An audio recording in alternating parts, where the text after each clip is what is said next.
नमस्कार। HP exam notes में आपका स्वागत है। ये हमारा Himachal Pradesh district wise history का चौथा वीडियो लेक्चर है और होप सो आपको इससे पहले 3 वीडियो लेक्चर भी पसंद आए होंगे। इस वीडियो लेक्चर को शुरू करने से पहले हम जो है तीसरे वीडियो लेक्चर्स को थोड़ा सा रिवाइज़ कर लेते हैं कि उसमें हमने क्या पढ़ा था और किस तरह से हमने चीज़ें उसमें जो की थी।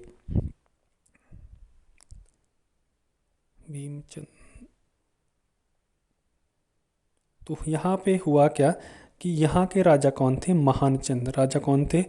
महानचंद। महानचंद के शासनकाल के दौरान क्या हुआ कि संसार चंद ने बिलासपुर पर आक्रमण कर दिया। और संसार चंद ने जब बिलासपुर पर आक्रमण किया था तो महानचंद ने गोरखाओं से सहायता मांगी। इस गोरखाओं से सहायता मांगने के दौरान जो है संसार चंद और गोरखाओं के बीच महल मुरिया में एक बैटल होती है जिसमें संसार चंद की हार होती है। इसके बाद बिलासपुर में जो है गोरखाओं का शासन रहता है और बाद में अंग्रेजी डेविड डॉक्टर लॉनी, कौन है ये? डेविड डॉक्टर लॉनी ने बाद में जो है बिलासपुर को जो है गोरखाओं से आज़ाद किया और बिलासपुर को गोरखाओं से आज़ाद करवाया कि संधि के साथ, संगौली की संधि के दौरान। अब यहाँ पे क्या हुआ कि महानचंद के बाद यहाँ का अगला शासक खड़गचंद आता है। खड़गचंद के शासनकाल को बिलासपुर में काला युग कहा जाता है, लेकिन इसकी जो है स्मॉल पॉक्स से जल्दी ही मृत्यु हो जाती है। फिर उसके बाद राजा आता है खड़गचंद का चाचा जगत सिंह को राजा बनाया जाता है। इसके शासनकाल के दौरान सिरमौर की रानी ने बिलासपुर की रियासत पर राजगद्दी पर अपना धावा पेश किया, लेकिन अंग्रेज़ों ने फिर उसे जो है राजगद्दी से हटा के वापस से जगत सिंह को राजा बनाया था। फिर आगे क्या हुआ कि भाई जगत सिंह के एक पुत्र होता है, उसकी मृत्यु के बाद जगत सिंह जो है को अब उतना कोई लालच नहीं रहता रियासत से, तो उन्होंने अपने पोते हीराचंद को राजगद्दी पे बिठाया और खुद कहाँ पे चले जाते? वृंदावन चला जाते हैं। तो अगले राजा कौन होते बिलासपुर के? हीराचंद। हीराचंद के शासनकाल को बिलासपुर का स्वर्ण युग कहा जाता है। क्या कहा जाता है? स्वर्ण युग कहा जाता है। 1857 की लड़ाई में इन्होंने अंग्रेज़ों का साथ दिया था। अंग्रेज़ों ने इन्हें 11 तोपों की सलामी दी और यहाँ पे 1857 के बाद जो कर बढ़ा दिए गए थे उसका हीराचंद ने 50-50 करके सॉल्यूशन निकाला था। ये हमने लास्ट वीडियो लेक्चर में पढ़ाया था। जगत खाना स्वारघाट टैंक हीराचंद ने बनाए थे और बाद में इनके मोहाल नामक स्थान पर शिमला से वापस आते समय मृत्यु हो गई। तो अब हीराचंद के शासनकाल के बाद उनकी बेटी अमरचंद को बिलासपुर का राजा बनाया जाता है और अमरचंद के शासनकाल के दौरान बिलासपुर में एक मेजर डेवलपमेंट्स होती है कि यहाँ पे जुग्गा आंदोलन शुरू हो जाता है। कौन सा आंदोलन शुरू हो जाता है? जुग्गा, क्योंकि 1857 के बाद कर बहुत बहुत ज़्यादा बढ़ा दिए गए थे। राजा को जो है रियासत के कर मैनेज करने इतनी आसान बात भी नहीं थी। कोई अगर ज़्यादा ही इंटेलिजेंट कोई राजा है, सुपीरियर राजा है, तो वो हल्के फुल्के कर मैनेज कर सकता है। अदरवाइज़ तो राजा जो है डायरेक्टली आम जनता से कर वसूलते थे। तो जो कर यहाँ पे बढ़ाए गए थे, आम लोग इससे बहुत परेशान थे और आम जनता ने या लोगों ने, किसानों ने क्या किया? ब्राह्मणों की सहायता से जो है एक आंदोलन शुरू किया जिसे जुग्गा आंदोलन कहा जाता गया। क्या कहा गया? जुग्गा आंदोलन कहा गया। कब शुरू हुआ था? 1883 में। हुआ क्या कि आम लोगों ने ब्राह्मणों से अनुरोध किया कि भाई वो राजा के खिलाफ कोई ऐसा आंदोलन शुरू करे जिससे जो है हमारे कर जो है वापस से कम कर दिए जाए। तो ये ब्राह्मण क्या करते हैं बेचारे? ये जो है पहाड़ी पे जाते हैं, ऐसे पहाड़ी पे जाएंगे और वहाँ पे अपने घर को सबको छोड़ के ना पहाड़ी पे जाएंगे और वहाँ पे एक झोपड़ी बनाएंगे घास की। क्या बनाएंगे? घास की झोपड़ी बनाएंगे और इस झोपड़ी पे ना एक ही अपने इष्ट देवता का झंडा लगाएंगे और फिर कुछ भी नहीं करेंगे, भूखे प्यासे इसी झोपड़ी में रहे, ये कोई काम नहीं करे रियासत का। ठीक है। तो जब राजा को इसका पता चला कि भाई ब्राह्मण जो है अपने कामकाज को छोड़ के एक पहाड़ी पे झोपड़ियों में रहने लग गया है और वो जो है राजा के बढ़े हुए कर का विरोध कर रहे हैं, तो राजा ने क्या किया? राजा ने इस आंदोलन को ख़त्म करने के लिए निरंजन दास तहसीलदार था और कुछ पुलिस कर्मी जो थे वो जो है इन ब्राह्मणों के पास जो है भेजे। लेकिन उस समय होता क्या था, हमने भी देखा अपने दादा नाना जो थे वो पुलिस के नाम से ही इतने डरते थे कि वो घर से भाग जाते थे जंगलों की तरफ।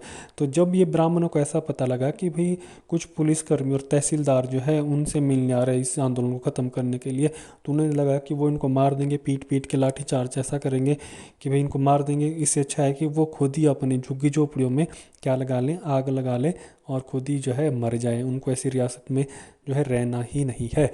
तो क्या हुआ कि जब ये निरंजन दास और पुलिसकर्मी ब्राह्मणों के पास जाने वाले थे तो इससे पहले ही ब्राह्मणों ने अपनी झुग्गी झोपड़ी पे क्या लगा दी, आग लगा दी, और फिर जो है आत्महत्या मतलब आग लगा दी, और फिर मृत्यु मृत्यु मतलब उनकी मृत्यु हो गई।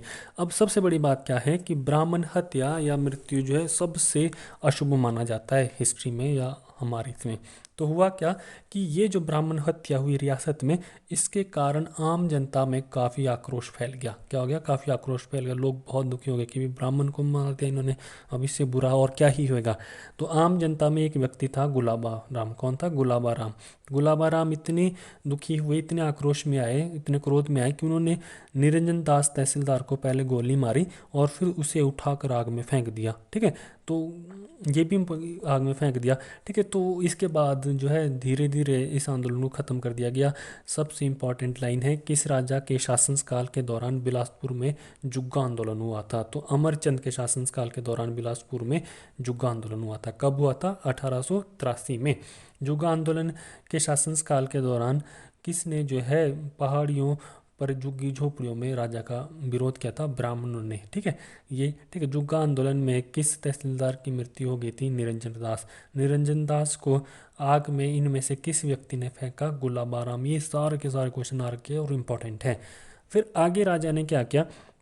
ये जो राजा अमरचंद है, इन्होंने अपने बाद में जब ये आंदोलन खत्म हो गया होगा, उसके बाद में जो है राज्य में एक नई नोटिफिकेशन निकाली जिसके तहत राज्य के सभी काम किस में होंगे? देवनागरी में करने के आदेश दिए। मतलब इससे पहले राज्य में काम या तो फारसी में होते होंगे या फिर उर्दू में होते होंगे, तो उसके स्थान पर राजा ने क्या बोला कि भाई रियासत के जितने भी काम हैं वो देवनागरी लिपि में होंगे, समथिंग लाइक दैट, कि हिंदी में होंगे। तो जो उर्दू वाले जो उनके कर्मचारी होंगे उनको हटा के फिर अब किन को रखेंगे? हिंदी वाले, जिनको हिंदी आती होगी। अमरचंद के बाद बिलासपुर के अगले राजा कौन बनते हैं? विजयचंद। विजयचंद ने 1900 में बिलासपुर में रंग महल का निर्माण करवाया। ये बहुत इंपॉर्टेंट है। रंग महल किसने बनाया? विजयचंद ने बनाया। सिस्टम ऑफ कोर्ट फीस यहाँ शुरू कर दी गई। क्या कर दी गई? सिस्टम ऑफ कोर्ट फीस यहाँ पे शुरू कर दी गई। नॉन जुडिशियल स्टैंप किसके द्वारा शुरू की गई? विजयचंद के द्वारा शुरू की। ये दोनों लाइनें भी इंपॉर्टेंट है। टिकट टाइप होता है कि ये सिस्टम ऑफ कोर्ट फीस और नॉन जुडिशियल स्टैंप भी जो है इनके द्वारा शुरू कर दी गई। अब इन्होंने एक मेजर डेवलपमेंट क्या की कि इन्होंने बिलासपुर में provided water supply in Bilaspur town. Bilaspur में इन्होंने पानी की सप्लाई शुरू कर दी। तो ये भी इंपॉर्टेंट है, किस राजा के शासनकाल के दौरान बिलासपुर में पानी पहुंचाया गया? तो किस राजा के? विजयचंद के शासनकाल। सिस्टम ऑफ कोर्ट फीस किसने शुरू की? विजयचंद ने। Adopted British model of administrative but not supported by the employ. अब जो पहला राजा था अमरचंद, इन्होंने प्रशासनिक तौर पे कौन सी मॉडल अपनाया था? देवनागरी लिपि अपनाई थी। अब इन्होंने कौन सा मॉडल अपनाया? British model of administrative. That means कि भाई जिसको इंग्लिश आती होगी, ठीक है, वो राज्य का अगला कर्मचारी होगा। तो जिनको हिंदी आती होगी उनको रिप्लेस कर उनको हटा करके अब किसको लाया गया था? जिनको इंग्लिश आती होगी। तो उस समय इंग्लिश तो सभी को आती नहीं थी, तो जनता ने या उनके कर्मचारियों ने इनका बहुत विद्रोह किया। तो इस वजह से जो है ये मॉडल इनका फेल हो गया था। लेकिन ये बात हमें याद रखनी होगी कि Vijaychand one of the intelligent ruler थे। कहाँ के? बिलासपुर के। तो कोई भी इंटेलिजेंट रूलर होएगा, अच्छा रूलर होएगा, तो वो सबसे ज़्यादा किसको चुभेगा? अंग्रेजों को। तो अंग्रेजों ने इनको कहाँ पे भेज दिया था? अंग्रेजों ने इनको बनारस भेज दिया था। अब जब इनको बनारस भेजा अंग्रेजों ने, तो उसके बाद अब आपने यहाँ याद रखना है, ये लाइन जो है डेट याद नहीं रखनी है। तो अंग्रेजों ने इनको कहाँ भेज दिया था? बनारस भेज दिया था। लेकिन बाद में अंग्रेजों को इनकी ज़रूरत पड़ती है जब प्रथम विश्व युद्ध होता है। 1908 में जो है इनको वापस बुला लिया गया था। क्या वापस बुला लिया गया था, और प्रथम विश्व युद्ध में जो है इन्होंने जो सहायता की थी अंग्रेजों की, उसके लिए इनको KCIE की उपाधि से नवाजा गया। क्यों? क्योंकि अंग्रेजों को भी पता था अगर रियासत से सहायता लेनी है तो सबसे अच्छा है कि हम विजय चंद को वापस बुला लें, और उससे ज़्यादा बेटर सहायता उनकी जो है फर्स्ट वर्ल्ड वॉर में कोई कर नहीं सकता है। तो यहाँ पे विजय चंद ने अंग्रेजों की प्रथम विश्व युद्ध में सहायता की, KCIE की उपाधि से उनको नवाजा गया। लेकिन इन्होंने क्या किया? विजय चंद ने बहादुरपुर को अपनी ग्रीष्मकालीन राजधानी बनाया। तो यहाँ पे सबसे इम्पोर्टेंट है, बिलासपुर के किस राजा को KCIE की उपाधि से नवाजा गया? विजय चंद को। प्रथम विश्व युद्ध के दौरान बिलासपुर के किस राजा ने अंग्रेजों की सहायता की? विजय चंद ने। बहादुरपुर को अपनी ग्रीष्मकालीन राजधानी किसने बनाया? विजय चंद ने। अंग्रेजों ने बिलासपुर के किस राजा को बनारस भेज दिया? विजय चंद को। और British model of administrative Bilaspur के किस राजा ने अपनाया था? विजय चंद ने। नॉन जुडिशियल स्टैंप रंग महल किसने बनाया? विजय चंद ने। और बिलासपुर को वाटर सप्लाई किस राजा के शासनकाल के दौरान पहुंचाई गई? विजय चंद के दौरान। तो विजय चंद अपने आप में मोस्ट इंपॉर्टेंट रूलर है। यहाँ से एक नए क्वेश्चन जरूर पूछा जाता है अगर बिलासपुर से कोई भी क्वेश्चन पूछा जाएगा। अब हम बात करेंगे बिलासपुर के लास्ट रूलर की, वो थे राजा आनंद चंद। कौन थे? राजा आनंद चंद। राजा आनंद चंद बिलासपुर के अंतिम शासक थे और इन्होंने बिलासपुर में गोपाल मंदिर का निर्माण करवाया था। किस मंदिर का निर्माण करवाया? गोपाल मंदिर। इन्होंने बाल विवाह पर प्रतिबंध लगा दिया कि किस विवाह पर? बाल विवाह पर प्रतिबंध लगा दिया। बेगार प्रथा पर रोक लगा दी। राजा आनंद चंद स्वतंत्र राज्य के पक्ष में थे, वो स्वतंत्र राज्य के पक्ष में थे, इसीलिए 15 अप्रैल 1948 को बिलासपुर को मुख्य आयुक्त बनाया गया, मुख्य आयुक्त प्रांत बनाया गया। और यहाँ के पहले मुख्य आयुक्त किसे बनाया गया? आनंद चंद को। किसको बनाया गया? पहले चीफ कमिश्नर बिलासपुर के किसे बनाया गया था? आनंद चंद को बनाया गया था। तो हुआ क्या कि बिलासपुर के जो अगले राजा थे आनंद चंद, वो जो है बिलासपुर को ना तो पंजाब के साथ मिलने के लिए तैयार थे, ना ही बिलासपुर को हिमाचल प्रदेश के साथ मिलाने के लिए तैयार थे। वो स्वतंत्र राज्य के पक्ष में थे और सेंट्रल गवर्नमेंट ने भी, केंद्र सरकार ने भी इनकी बात मान ली, क्योंकि उस समय जो है बिलासपुर में भाखड़ा बांध बनना था और भाखड़ा बांध के बनने के कारण बिलासपुर डूब जाना था। तो सरकार ने भी जो है बिलासपुर को ज़्यादा छेड़ना सही नहीं समझा। तो कुछ समय के लिए इनको मुख्य आयुक्त प्रांत बनाया गया। राजा आनंद चंद को वहाँ का पहला मुख्य आयुक्त बनाया गया। फिर यहाँ का पहला मुख्य आयुक्त किसे बनाया गया था? श्रीचंद छाबड़ा को। बाद में ये जो है, बाद में श्रीचंद छाबड़ा को ही जो है बिलासपुर का मुख्य आयुक्त बनाया जाता है। तो बिलासपुर के पहले मुख्य आयुक्त कौन थे? आनंद चंद। और दूसरी पहले उप मुख्य आयुक्त कौन थे? श्रीचंद छाबड़ा। और दूसरे मुख्य आयुक्त कौन थे? श्रीचंद